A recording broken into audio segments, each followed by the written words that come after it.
So I have mixed 1 stick of butter with nearly a quarter cup of brown sugar and monk sugar.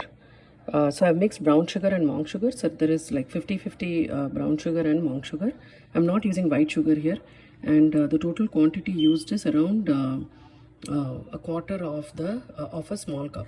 Mixing together the butter, monk sugar, brown sugar, and some oil, and let it be fluffy and creamy.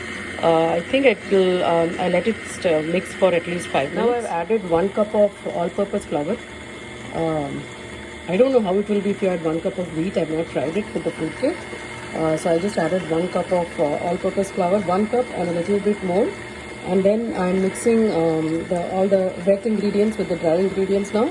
So we already had nearly quarter cup of brown sugar, monk sugar, and some oil, and also butter, 1 stick butter. Now I added the dry ingredients, which is the all-purpose flour. You can also add some spice powder. I didn't add that.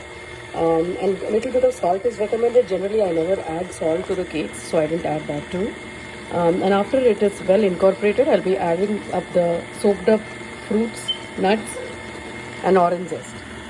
Okay, now we add a few drops of vanilla essence, maybe 2 to 3 drops, and then I have to add a little bit of orange juice, maybe 1 spoon.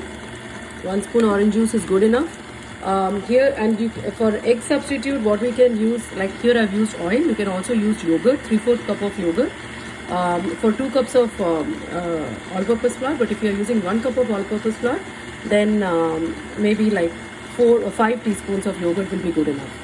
So here I have soaked some raisins, dates, fig in orange juice. I soaked it overnight. So I'm just going to take it out, drain off the juice, and take out all the dry fruits. And there you go. So you can also use grape juice or pineapple juice or apple juice instead. That is also an option. And then I'm going to add some I have some tutti frutti, chopped almonds and cashews. So I add all of that. And then I add like 1 tablespoon of flour, so that when I put it in the cake, it doesn't go all the way down. So now I'm incorporating all the dry fruits, tutti frutti, and the nuts that I used in the batter. I have made a very small quantity because I used only 1 cup of all-purpose flour. You can actually use, it's better to use 2 cups. And now I will just incorporate everything together. I added a spoon of flour to the dry fruit so that it doesn't sink to the bottom of the cake, and so that it's, kind of, you can bite it on top. And I'm going to grate some orange zest onto this already prepared batter. You can also add some lemon zest. I don't have lemon at home, that's why I'm only adding orange zest. Maybe 1 teaspoon is good enough. Sprayed some oil on the baking pan, and now I'll add parchment. Pans are ready with the parchment paper on it, and now I'll put the batter in. Now both my cake pans are ready with the cake batter.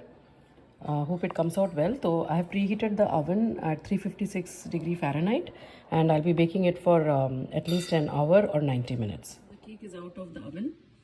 It was actually done in 45 minutes. It didn't take much time because I think the portion is less. So I baked at 356 Fahrenheit for 45 minutes. Cake ready to be served. Cut it into small pieces, and if you put more brown sugar, the color will be more on the darker side because I used a little bit of monk sugar. That's why the color is lighter, but it tastes really, really good. It's awesome and very soft.